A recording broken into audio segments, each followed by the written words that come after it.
پہ اللہ تعالیٰ نے سورہ مائدہ میں بتایا ہے کہ ان سے کیا عہد لیا تھا. لَئِنْ أَقَمْتُمُ الصَّلَاةَ وَآتَيْتُمُ الزَّكَاةَ وَآمَنْتُمْ بِرُسُلِي وَعَزَّرْتُمُوهُمْ وَأَقْرَضْتُمُ اللَّهَ قَرْضًا حَسَنًا لَأُكَفِّرَنَّ عَنْكُمْ سَيِّئَاتِكُمْ وَلَأُدْخِلَنَّكُمْ جَنَّاتٍ تَجْرِي مِنْ تَحْتِهَا الْأَنْهَارُ. اللہ تعالیٰ فرما رہے ہیں کہ ہم نے ان سے عہد لیا کہ نماز قائم کرنی ہے، زکوٰۃ ادا کرنی ہے، اور تمام رسولوں پہ ایمان لانا ہے، بلکہ ان کی مدد کرنی ہے اور قرض حسنہ دینا ہے. تم یہ کام کرو گے، اللہ تمہارے گناہوں کو مٹا ڈالے گا اور تمہیں جنت میں جگہ دے گا.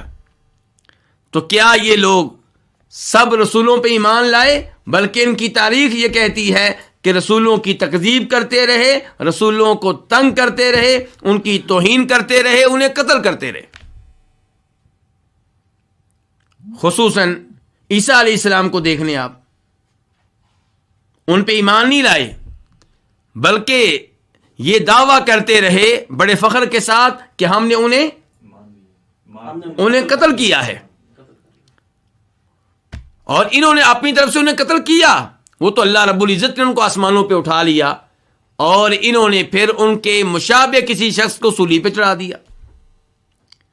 لیکن ان کی صورتحال دیکھیں، عہد یہ لیا گیا تھا کہ ہر رسول پہ ایمان لانا ہے، بلکہ مدد کرنی ہے، اور انہوں نے بار بار اس عہد کو توڑا. اور یہی صورتحال ہمارے نبی کے ساتھ ہے. اس عہد کے مطابق ان پہ واجب تھا کہ آخری نبی جناب محمد صلی اللہ علیہ وسلم پہ ایمان لاتے، بلکہ ان کی مدد کرتے. لیکن یہاں پہ بھی انہوں نے ایمان لانے سے انکار کیا، آپ کو تنگ کیا، آپ کے راستے میں روڑے اٹکائے.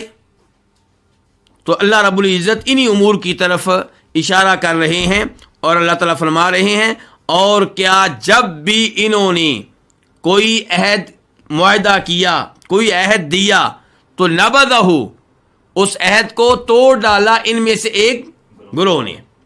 بل اکثرہم لا یؤمنون، بلکہ معاملہ اس سے کہیں زیادہ آگے ہے. ان میں سے اکثر مومن نہیں ہیں. ان کے بعض چیزوں پہ ایمان لے آنا اور بعض چیزوں کے ساتھ کفر کرنا یہ ایمان نہیں ہے. مومن اسے کہتے ہیں جو ہر اس چیز پہ ایمان لائے جس پہ ایمان لانا واجب ہو.